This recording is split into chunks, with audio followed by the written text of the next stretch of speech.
Hey everyone, I'm going to show you how our new spreadsheet is looking with the Performance Labelizer version 4. We have a new design with the product feed where you have all your data, but also your product title in column A.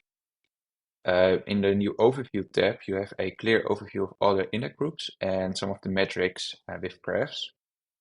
We also have now a overview with the graphs for all your index groups, which takes into account your products over time, your ROAS target, but also um, your ROAS, your CPA, your conversion value, your cost, and some more metrics. Then we also can create segments based on this sheet, where you can select no index or other groups, and you can click to enable them. And then you can see your segment groups in here, which also includes cost and other segments and data as well. We can also select the graph for the single product, and we can select, for example, this product. And then we have an overview here of how this single product is performing over date.